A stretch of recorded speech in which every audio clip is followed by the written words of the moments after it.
Bonjour Olivier de Robert. Bonjour jeune homme. Bienvenue au Relais de Poche pour une présentation de votre dernier livre, un roman.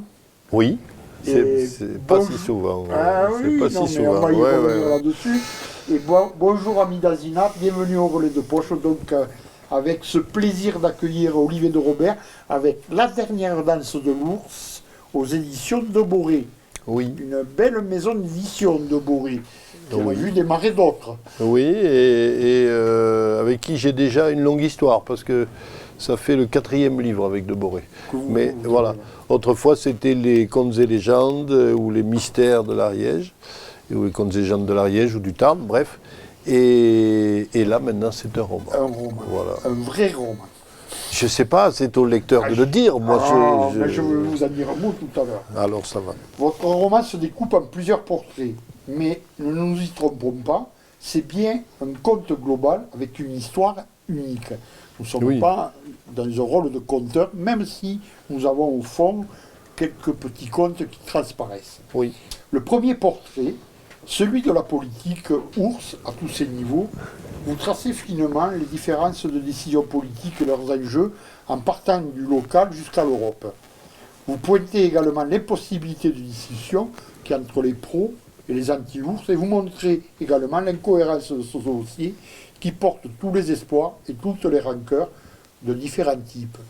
C'est un dossier que vous suivez depuis longtemps et qui vous tient à cœur pour que vous en arriviez là. Et en fait, non. En fait, Alors, en fait, oui, c'est-à-dire, moi, j'ai Oui pas ou eu. non Eh bien, non. Je n'ai pas eu l'impression d'écrire un bouquin sur l'ours. Alors, c'est absurde, puisqu'il s'appelle La dernière danse de l'ours. Mais en fait, du fond du cœur, j'ai envie de dire, ce n'est qu'un prétexte. Moi, ce qui m'intéressait, c'était les gens. Alors, les gens de la montagne et leur rapport à cet au-delà. Le village fictif qui me sert de cadre, là, Saradei, je l'ai placé entre le ciel et un petit pont, qui est le petit pont au-dessus de l'Artigas, qui sert de porte virtuelle vers le monde d'en bas, qui est le monde des acronymes anonymes et des rendez-vous chez le dentiste. Et en fait, je vis, moi, dans des endroits comme ça. Je côtoie ces gens-là depuis longtemps. Et ce qui m'intéressait, c'était de parler d'eux. Mais de parler d'eux à travers quelque chose qui les met en confrontation avec le monde au-delà du petit pont. Et voilà. Et du coup, curieusement, c'est ce vieux père sauvage qu'est l'ours qui s'est imposé comme étant la liaison incomprise entre les deux, quoi, entre les gens de la montagne et les gens de la ville. Mais voilà, mais c'était ça mon idée. Et alors, si j'ai décrit la politique et oui, ça se peut. Je veux dire, sans m'en rendre compte. Voilà, c'est-à-dire, puis c'était pas tellement ça l'idée. L'idée, c'était vraiment l'histoire humaine. Voilà. Ce n'est pas un livre sur l'ours, c'est un livre sur les hommes qui n'ont pas vu l'ours. Et nous allons y venir, Voilà. puisque nous avons évacué ce premier portrait. Nous avons également le portrait d'une population en contact avec l'ours, Oui. ou pas en contact d'ailleurs, parce qu'ils non, l'ont vu ou ils ne l'ont pas vu, hein, Mm. qui mêle légende, réalité et espoir, histoire et réalité sociale en particulier, en ce qui concerne la misère de cette tranche de population, Oui. parce qu'on se retrouve, comme vous l'avez dit, au-delà de ce pont, au fin d'une société et où tout n'arrive pas, où il faut aller chercher ce qui manque au-delà du pont. C'est un vrai travail d'ethnologue que vous avez fait à ce moment-là. Moi, ça aurait été un travail d'ethnologue si moi-même je vivais dans les contrées lointaines. Mais c'est pas un travail d'ethnologue parce que j'y vis dedans. C'est-à-dire que la douleur, parce que c'est une douleur, la douleur de voir tout partir, l'école, l'épicerie, la boulangerie, la poste, le machin, le truc, les jeunes qui s'en vont, voilà, ces veines ouvertes là où on sent qu'on perd tout son temps et son sang. J'en fais pas un travail d'ethnologue parce que vraiment je le vis au quotidien. Et je suis obligé de faire 15 bornes pour emmener mes gosses au collège, etc. etc. Donc c'est plus un oui, c'est plus un rendu de la vie que je mène. Je me rends compte en fait que je me rends compte que ça ne parle que de vieux dans cette histoire. Il n'y a quasiment pas de femmes. Et bien, je suis vieux, voilà. Je suis vieux, je me rends compte en ayant écrit ça. Et il n'y a quasiment pas, mais vous noterez au passage que les 3 femmes qu'il y a sont les trois piliers du livre. Voilà. Le 3 piliers du livre, oui. Ensuite, un portrait contrasté d'une évolution sociétale, avec des constats paradoxaux que je vais essayer d'illustrer.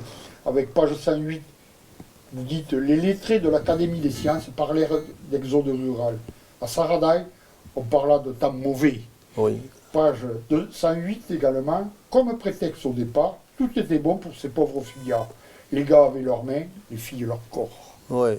Donc c'est aussi cette misère sociale qui existe un peu dans ces espaces-là, qui ne le sait pas toujours d'ailleurs, hein, mais que l'on voit par rapport au reste de la société, quoi. Oui. Et cette question de l'exode, moi, de l'exil même, c'est ça, de la fuite, m'a toujours beaucoup tracassé. Je vis dans une vallée qui, en 1850, avait pratiquement 7000 habitants et qui doit plafonner à 600 maintenant. Donc c'est une fuite éperdue, quoi, voilà. Et donc qui, comme je disais tout à l'heure, entraîne une souffrance réelle, sensible, palpable, mais voilà, mais pas toujours conscientisée. C'est-à-dire, on sait qu'on est triste et on ne sait pas pourquoi. Et on se rend compte un matin, en discutant autour d'un bouquin, que c'est parce qu'on est vieux. Et c'est parce qu'on est vieux. C'est parce qu'on est vieux. Voilà, parce qu'on est vieux et qu'on vit dans un monde qui vieillit. Qu'on vit dans une vallée qui vieillit, puisque les jeunes se sont en allés et il n'y a pas ou peu de jeunes qui viennent. Voilà. Ensuite, portrait de contes et légendes, où la verve du conteur est intacte, où le moussu a un rôle central pour construire la société, ce que vous avez dit un peu au début, l'unir ou la détruire, mais surtout tout ce qui la maintient en vie, puisqu'il y a une fédération autour du moussu. Oui. Peu importe quelles sont les raisons de cette fédération. Oui. Moi, je trouve une valeur à au rejet de l'ours, c'est qu'il est fédérateur. Dans un sens, c'est bien. Si ça pousse les gens à se parler, à essayer de trouver des solutions ensemble, je crois que c'est quelque chose de positif. Mais voilà, comme vous disiez, c'est un roman sur l'homme qui a vu l'homme qui n'a pas vu l'ours. Parce qu'on en est là, quoi. Parce qu'ils ne l'ont même pas vu. Ils l'ont pas vu. On voit ses dégâts, on sait sa présence, mais on passe tout le roman à le chercher. C'est ça. Il y a aussi le portrait des émotions, de la force et de la faiblesse des hommes. Et là, je pense particulièrement au chapitre 13. Et pour donner un exemple, pas un. Elles n'avaient pas manqué un seul jour dans leur vie caoteuse de célibataires, de veufs, de mal-aimés, de solitaires. Elles en avaient été le soleil, la chaleur, l'espérance. Depuis toujours, elles faisaient le pont entre hier et demain, sans rien demander en échange, acceptant avec tendresse de voir leur trogne de vieux choux de l'autre côté du Zé. Et aussi le bon sens populaire, la force des traditions qui aussi sont la connaissance. Page 126, une bonne fille d'avoir voulu les arrêter, mais ils devaient revenir un jour ou l'autre. Ce sont des remonteurs de terre. Je trouve que là, vous croquez magnifiquement ce que sont ces gens-là, justement, et toutes leurs difficultés et toute leur rupture qui est énoncée, en particulier dans ce paragraphe-là, ce paragraphe 13, qui m'a beaucoup ému. Et oui, je comprends. Alors Emma, que je décris, donc, qui est la patronne, la bistrotière, voilà, et qui est parce que je l'ai bien connue, parce que j'en ai connu, et j'en connais beaucoup, hommes ou femmes d'ailleurs, qui ont ce rôle social fondamental dans le dernier point lumineux, un peu comme à Verniolle, où on a le relais de poche avec cette lumière allumée dans les ténèbres. Voilà, c'est un phare, hein, un point culturel reste toujours un phare. Voilà. Et bien un bistrot aussi. Voilà. Surtout quand il n'y a plus rien d'autre. Oui, et je crois que voilà. Je voulais cette Emma, la patronne du bistrot, je la voulais comme ça, comme une madone protectrice pour ces vieillards perdus, en fait, qui ayant tout perdu, ont aussi perdu la tendresse. Voilà. Et donc, c'est le dernier point allumé de tendresse dans un monde qui s'angoisse, quoi. Voilà. Et après, il y a cette image des remonteurs de terre, moi, qui m'a toujours fasciné. Fasciné. C'est quand même, il faut que les gens comprennent. Donc, de quoi on parle. C'est-à-dire que c'est pas une formule.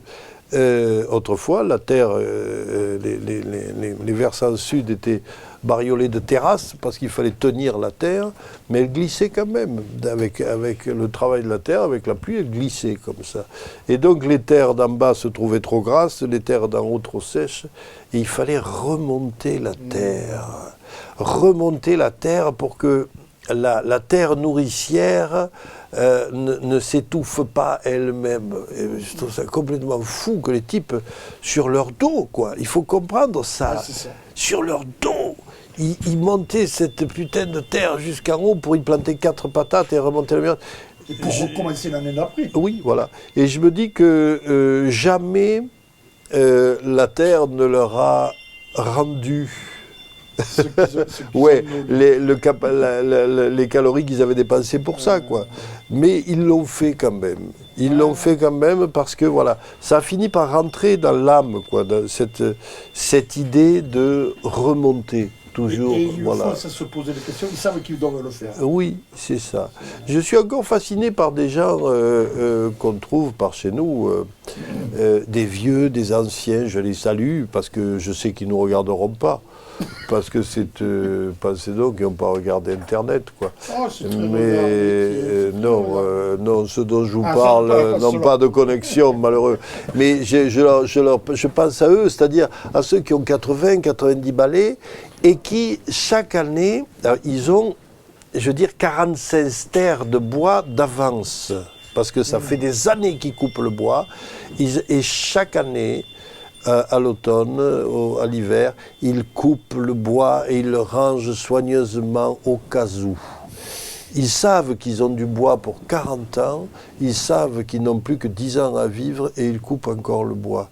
Ça n'a l'air de rien, ça, mais ça me fascine complètement, cette capacité à ne pas être dans sa propre vie, mais être dans une lignée, en fait, dans la grande chaîne du monde, comme ça, et de continuer le travail, comme on remonte la terre ou comme on coupe le bois.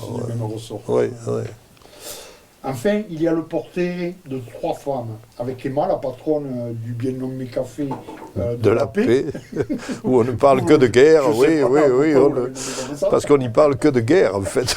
La sorcière de l'Astérial, qui est la mémoire des lieux, et Acha, la femme flic qui porte l'avenir. On sent un véritable plaisir de votre part pour ces 3 portraits, et de toute manière, comme on l'a dit tout à l'heure, ce sont ces 3 portraits qui structurent le livre. Oui. Qui sont les 3 phares de la continuité du récit. Oui, et je me rends compte, en fait, je vous ai dit que c'est pas un roman sur l'ours, et je vous ai dit c'est un roman sur les hommes, et en fait non, c'est pas sur les hommes, c'est sur les femmes. Et c'est d'autant plus curieux que j'ai écrit 2 fois ce roman. Je l'ai écrit une première fois avec des mecs, avec des hommes dans les rôles principaux. Peut-être tout simplement parce que ça m'était même pas venu à l'idée d'envoyer une femme flic dans ce milieu-là. Voilà. Et quelqu'un m'a dit, mais mon garçon, dans tes histoires, il n'y a que des mecs, il n'y a jamais de filles. Ça m'a tracassé, je fais quand même, il y a des chèvres parfois. Bon, voilà. Et je pensais à la chèvre de M. Seguin, il m'a dit oui, c'est une chèvre, c'est pas une fille. Et je venais de mettre le point final à mon manuscrit. J'ai relu et je me suis dit, merde, c'est vrai, là pour le coup, il n'y a vraiment que des mecs, même l'ours est un mâle. Et j'ai tout recommencé. J'ai réécrit en me disant, mais puisque c'est ça, je vais me mettre au défi, je vais féminiser mes personnages. Je pensais que ça donnerait le même roman. Ah, certainement pas. Et il a été totalement différent. Et j'ai été pris par c'est ça le délice de l'écriture, surpris par le comportement de mes personnages, parce qu'il y a des choses que je n'avais absolument pas prévues et qui se sont nouées dans l'écriture et qui viennent de la féminité de mes personnages. Ouais. Et ça a été une rencontre très forte, un moment très jouissif, voilà, au moment de l'écriture, c'est vrai. Oui. Ah ben, en tout cas, moi, j'ai trouvé que c'était... Je l'avais gardé pour la fin, parce que vraiment, c'est la partie qui rassemble tout le livre, quoi, vraiment, qui lui donne du sens. Ben voilà, pour parler de ce livre d'Olivier de Robert, ce roman, La dernière danse de l'ours, aux éditions de Boré. Venez en marchant, en courant, en trottinette, à cheval, à dos d'âne, mais venez au relais de poche ou dans toute librairie acheter ce livre qui, au-delà de ce qui vient d'être dit, est très bien écrit, les gens, il faut vous en féliciter, bien équilibré, et qui reste en bouche. Ah, je suis La ravi. Dernière danse de l'ours. Merci Olivier de Robert, ami d'Azinat. Bonne journée. Merci.